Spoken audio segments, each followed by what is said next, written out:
morjesta. Ollaan täällä SN Shooting Rangein radalla testaamassa uutta Kar 21 kivääriä.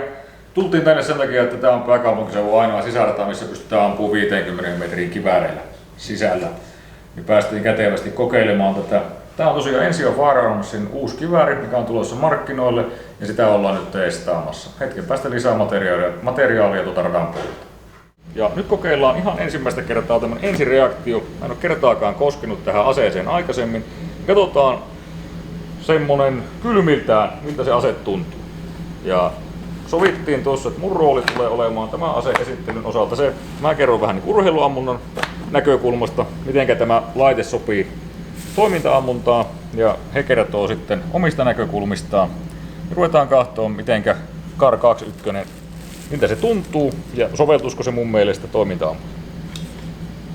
Ensinnäkin ensireaktiona näyttäisi olevan, että kahva on hyvä, vanha tuttu MacPulli.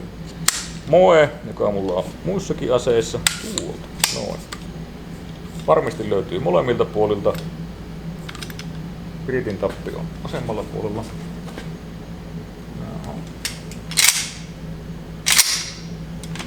Liike mukava. Ase on suhteellisen kevyt käsitellä. AR-15 kontrollit tuntuisi olevan. Kyllä. Lippaa-vapautin löytyy molemmilta puolelta. Liikkuuko vaan tämä viritinvipu niin laukausta mukana vai voiko pitää kättä? Voi pitää, ei liiku. Voi ottaa normaali ottaa. Se täytyy aina varmistaa, ettei tarvitse kantapään kautta opettaa sitä. Ja siitä saa aina vahva muisti. Eli laukaisu tuntuu. Pieni etuveto. Hyvinkin selkeä laukaisu.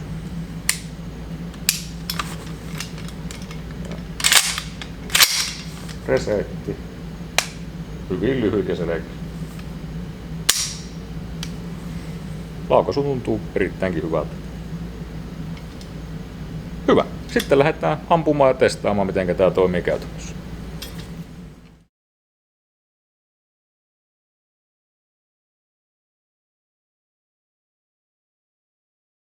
Noin. Sitten laitettiin kiväärin päälle Meotta Optica 6. Vallan hyvän oloinen variaapelikiikari tähän hommaan. Ja ammutaan ensimmäiset laukaukset. En ole kokeillut asetta kertaakaan aikaisemmin, eli tulee nyt aivan autenttisena ensipuraisu, miltä tää tuntuu. Ja kokeillaan. Liipaisu tuntui tosiaan tosi hyvältä, mitä testattiin, niin katsotaan miltä ase tuntuu, kun se rekyilöi. Että onko siitä kilpailumielessä haastajaksi muille aseille. Meni ihan hyvin paikalleen.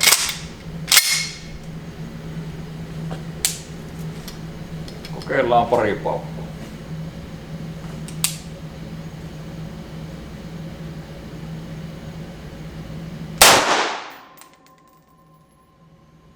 Rekyyli on hyvin mieto, ei pysty sanoa, että ase varsinaisesti potkaisi.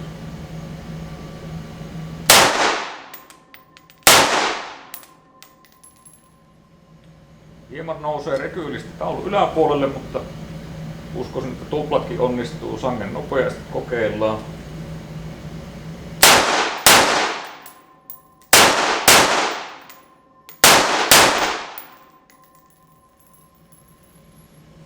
Kyllä, rekyyli on erittäinkin miellyttävä. Ei voi sanoa, että ase varsinaisesti potkaisee, se lähinnä tärähtää tuossa.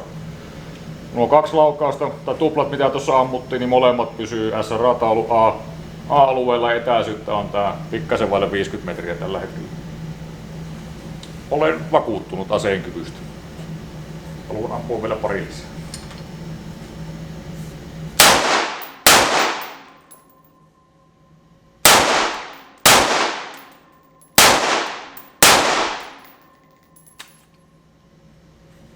Joo.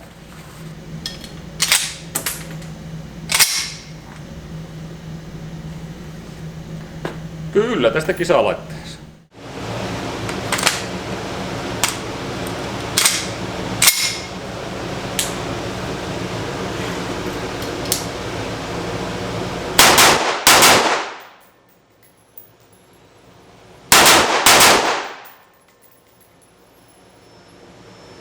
Kyllä, Kyllä tällä pystyy tupliakin ampumaan.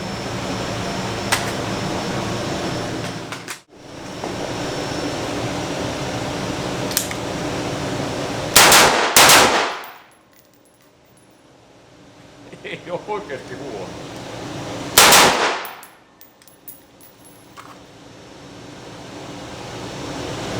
Joo, on oikeasti pystyvä kampe. Ihan tälleen, tää ei oo vielä edes kisatuunattu. Ja tää tuntuu pystyvän siihen, mihinkä moni kisatuunattua se ei pysty. Haetaan lisää paukkuja, ammutaan lisää. No niin. Nyt kokeillaan vaimentimen kanssa.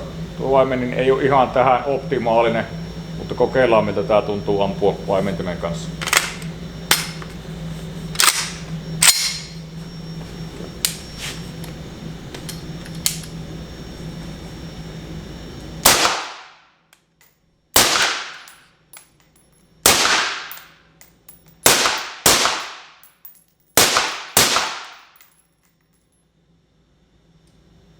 Muuttuu pehmeämmäksi niin kuin luonnollisesti kuuluukin. Ja edelleen ase syklaa erittäin hyvin.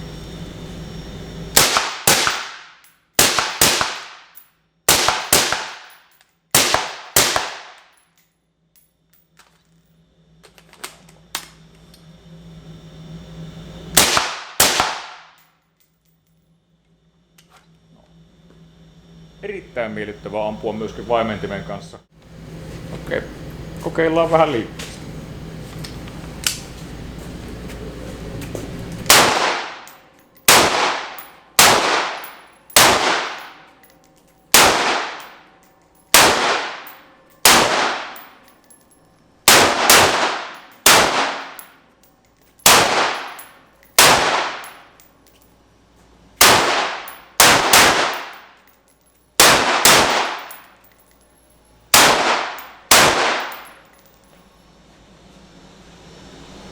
Joo. On se vakaa ja hyvän tuntunen. Ihan näppärä käsitellä. Avistuksen ehkä pitempää etutukkia kaipaisin. Olen lähinnä tottunut pitkään, mutta tästä niinku vallan hyvä asento se on.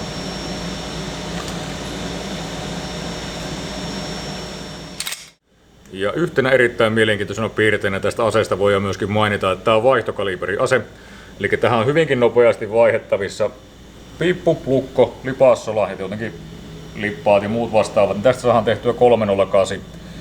Eli yhdellä työkalulla irrotetaan muutama ruuvi tuolta, jonka jälkeen vaihdetaan piippu, lukko ja onko tämä nyt sitten Macvelliksi luettavissa oleva osa, jolloin tästä tulee 308. Ja sehän lisää tämän aseen käyttömahdollisuuksia huomattavasti. Omassa käytössäni voisin esimerkiksi nähdä Finish Brutalityn 308 ammuttavaksi, jolloin esimerkiksi spinnerit alkaa tottelemaan huomattavasti paremmin kuin tuota pientä 223. Samoin näkisin myöskin, että jos haluaa metsästää samalla aseella, millä ampuu kisoja, niin 308 lisää käyttömahdollisuuksia huomattavasti. Eli äärimmäisen mielenkiintoinen ominaisuus, ei tarvitse vaihtaa koko asetta.